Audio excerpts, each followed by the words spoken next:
Welcome back, everyone, to Inherited Dawn, a One Piece podcast. We are breaking down chapter 1173 today. And what a chapter. This week's title is The Father-Killing Princess. Oh my god, just right out the gate, we have to talk about Brook. I never, ever thought we'd get a backstory this dark, this personal from him again. What did he just say? He called Gunko Princess Shuri, and he said he never wanted to remember her. There's a history there, and it's a violent one. I am not okay. My jaw is on the floor. Okay, let's back up and go through the whole chapter, because there is so much to get to. My head is spinning. From Zoro being an absolute demon to this gut punch from Brook.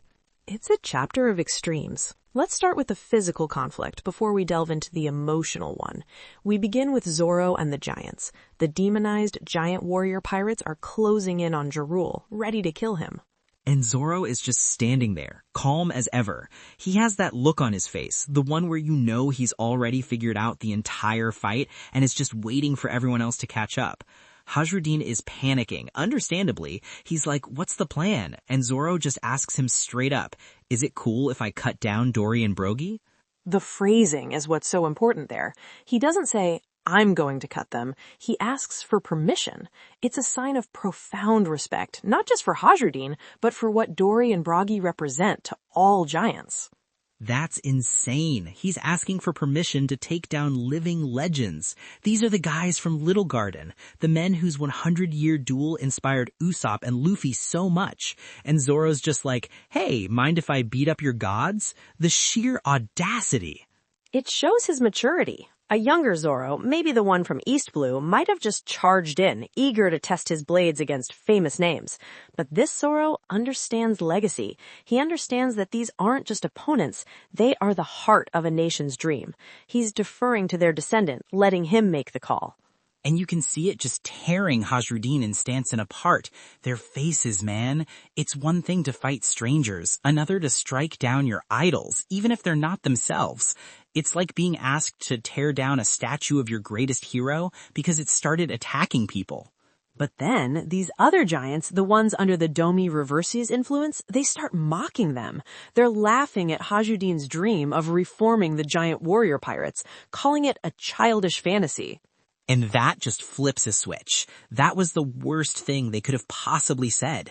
It's not about the physical bodies of Dory and Brogy anymore. It's about their will, their legacy. And by mocking the dream, these possessed giants are desecrating that legacy more than any sword could.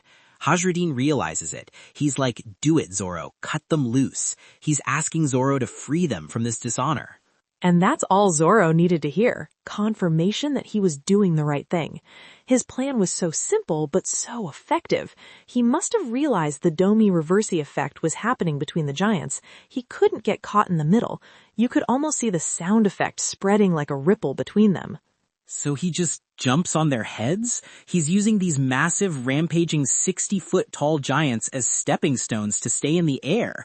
Are you kidding me? It's like cosmic level parkour. It's such a Zoro move. He sees an unsolvable problem on the ground, so he just decides the ground is lava and takes to the sky using his enemies as a platform. He's just on another level. It speaks to his incredible spatial awareness and battle instincts. He's not just jumping randomly. He's calculating trajectories, timing their swings, and using their own momentum to propel himself. It's a feat of acrobatics that would be impossible for almost anyone else. And Hajruddin and Stanson get it immediately. They don't even need to be told. They flank the other giants, drawing their attention, basically shouting, hey, look at us, the traitors are over here. They created the perfect diversion. Teamwork. It was a beautiful, unspoken piece of strategy. It gave Zoro the perfect opening. And then he unleashes it. Santoryu, Ogi, Rokudo no Tsuji, the crossroads of the six paths. He just zips through the air in this twisting vortex of blades and cuts down like 3 or 4 of them in an instant. It was so fast, so clean. They didn't even know what hit them. That's our first mate right there. Unbelievable power and precision. The name of that technique is so fitting. The 6 paths in Buddhism represent the realms of reincarnation, of suffering. Zoro is essentially acting as a judge, delivering a verdict at the crossroads of their fate. It's not just a sword slash, it's a thematic statement. But Dory and Brogy are still a problem. They're the big bosses. They see Zoro in the air and they close in on him, trying to crush him from both sides with their giant swords. A pincer attack from 2 of the most legendary warriors alive. A move that should be inescapable. Their combined strength is what destroyed the massive Island Eater in Little Garden. For a normal person, it's a death sentence. And he just dodges out of the way at the last second, flicks himself backwards in mid-air, and they end up slashing each other. I lost it. They just took each other out. The 2 legendary captains. You could just hear this massive sklang and then silence.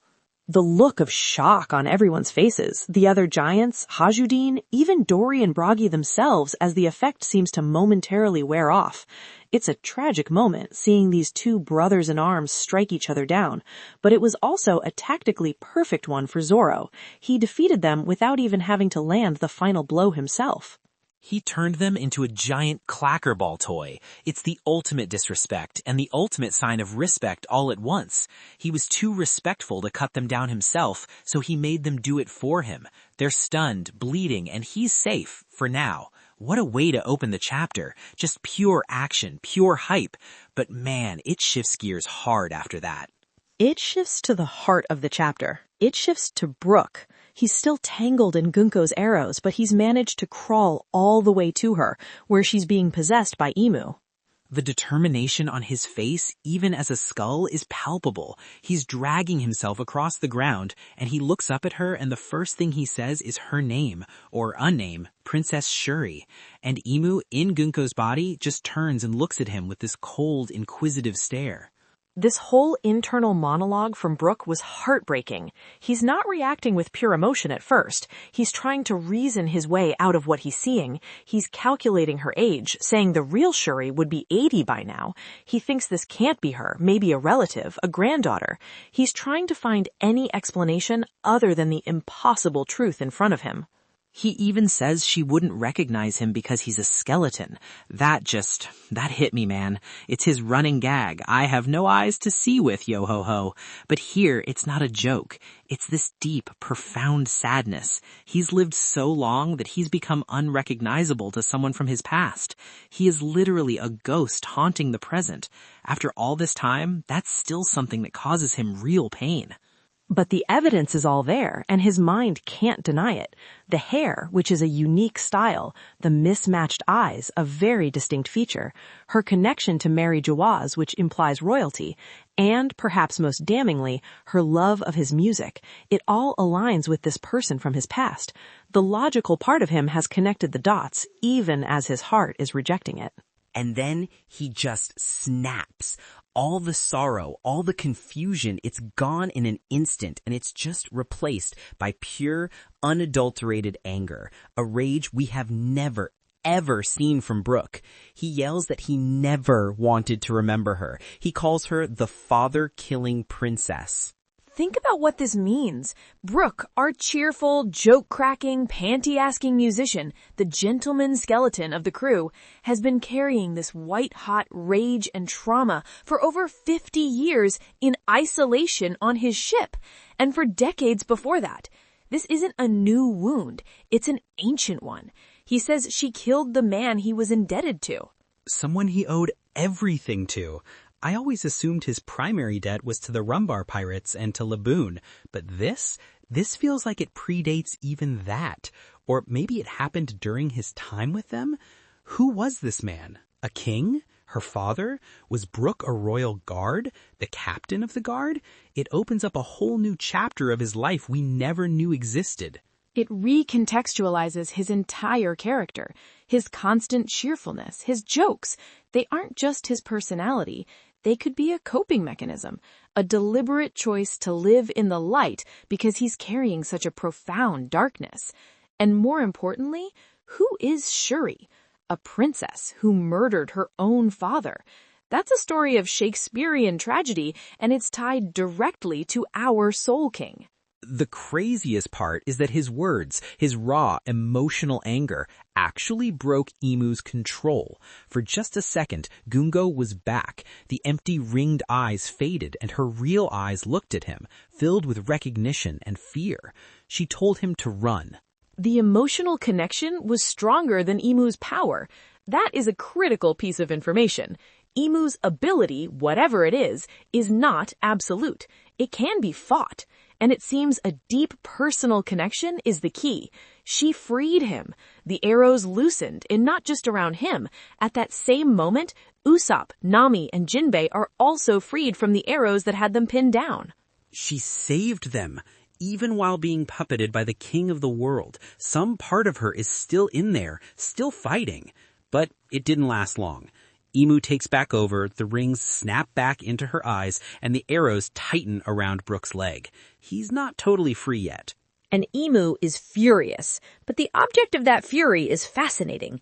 Imu isn't angry at Brook for his defiance, for breaking the control. Imu is angry because of his connection to Gunko. Imu demands to know who he is, how he knows this vessel. This is huge. It's the confirmation. It means Gunko or Shuri isn't just some random person with a useful ability that Imu found. She's important. Her past, her bloodline, her identity is important. Imu chose her for a reason, but it seems Imu doesn't know her full story, and Brook is the living, breathing, key to it. It completely reframes this whole conflict. Imu isn't just here for a weapon or to destroy Elbaph. It has become personal. It's about this girl, this father-killing princess. Brook has inadvertently made himself Imu's #1 target, not because of his strength, but because of the knowledge he holds. Man, my heart can't take it. Okay, so back with the other Straw Hats. They're free, but Robin is still tied up by Somers' thorns. And Sanji has just arrived on the scene, landing with his signature grace. Of course, the first thing Robin says is to forget about her and save the children. They are the priority. And you know the first thing Sanji's gonna do is ignore that and save her. His chivalry is a force of nature. Here comes the prince to save the captured historian from the thorny knight. It's like a twisted fairy tale. Before he can act, though, the scene shifts over to the children themselves. They're being led by Holy Knight Somers to an escape ship, one clearly marked with the world government insignia, bound for the Holy Land. The kids are so brave. Even after everything, they haven't lost their spirit. Little Colin is just yelling at Somers, telling him he'll regret invading Elbaph, that the giants will never forgive him. And Somers is just so smug and creepy. He's like, yeah, your strength is what we want. Ugh, it gives me the chills. It confirms their goal. They aren't just here to destroy, they're here to acquire, to harvest the giants' power, or perhaps the giants themselves, to create a new generation of soldiers or slaves. It's a chilling reminder of the world government's methodology. Somers contacts Imu and Killingham on a Dendenmushi, saying the mission is almost complete. It feels like the end. The kids are right at the gangplank, but then you hear it. This distant rumbling, the sound of charging giants. Ripley and the other parents, they've broken through the main line of defense. The look of pure fury on their faces is incredible. Yes, let's go. The cavalry has arrived. But then one of those Nika MMAs, the knockoff pacifista robots, shows up to block them. This giant robot just lands in their way, weapons primed. And the parents don't even hesitate. They don't slow down, they don't try to go around, they just charge right at it, screaming for their children, completely unafraid. It's the raw power of a parent's love. Then we get a wide shot and see Gerd, Goldberg, and Road, the big 3 OG giant pirates. They see what's happening, but they're too far away to get there in time. So they do the only thing they can. They attack from a distance, pooling their strength together. They unleash a combined attack. It looks like a modified version of Dory and Brogy's Hakuku. They call it Sansho Gokuku. It's this massive, concentrated blast of energy that just punches a straight hole through the Nika MMA. The power! It was like a cannonball made of pure will. The force of the impact sends the giant robot flying, tumbling end over end right towards Sommers and the kids he's trying to abduct.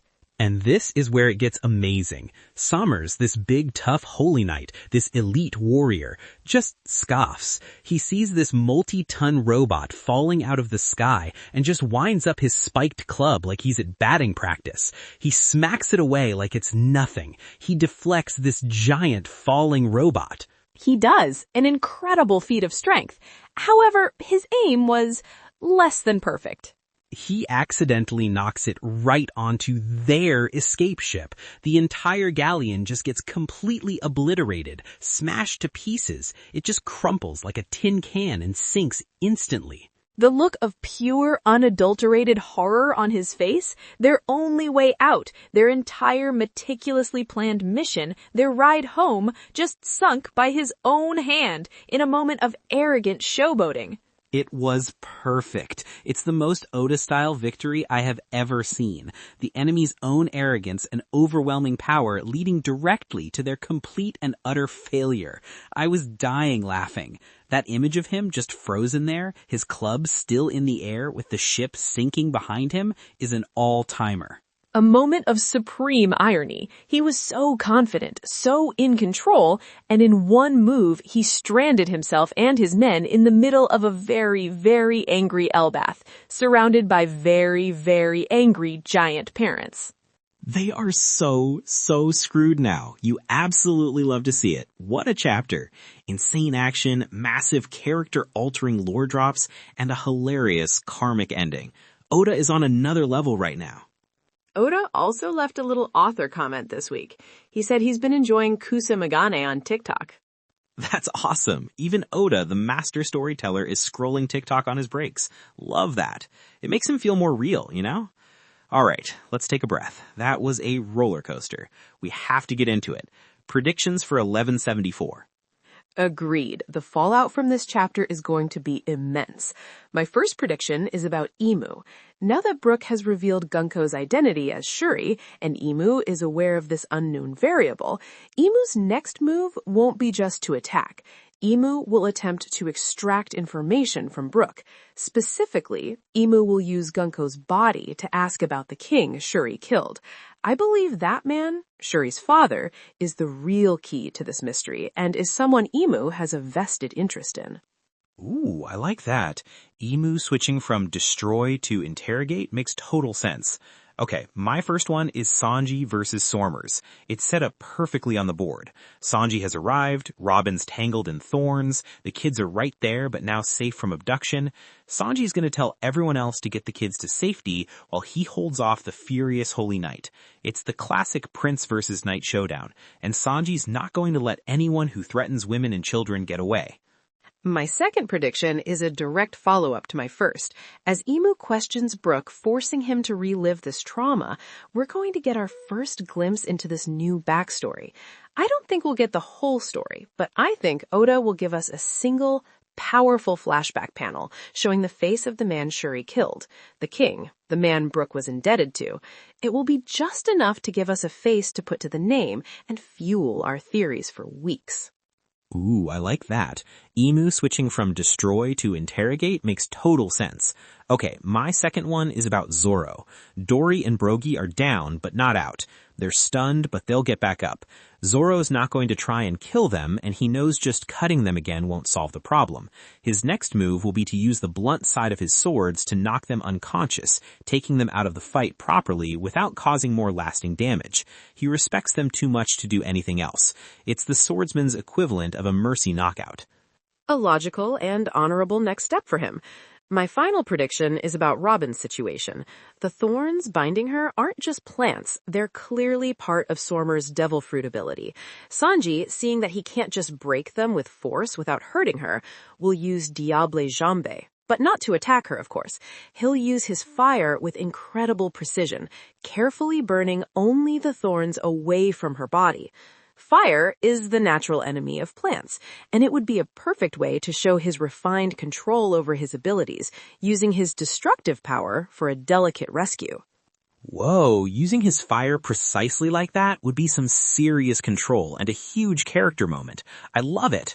Okay, my last prediction is about the giants and the bigger picture. The parents have arrived, Sormer's ship is gone, he's trapped. They're not just going to fight him, they're going to capture him. I predict this Elbaph arc ends with a holy knight as Elbaph's prisoner. That would be a massive statement to the world government and a huge bargaining chip. Elbaph capturing one of the celestial dragon's sacred guards would be an undeniable declaration of war.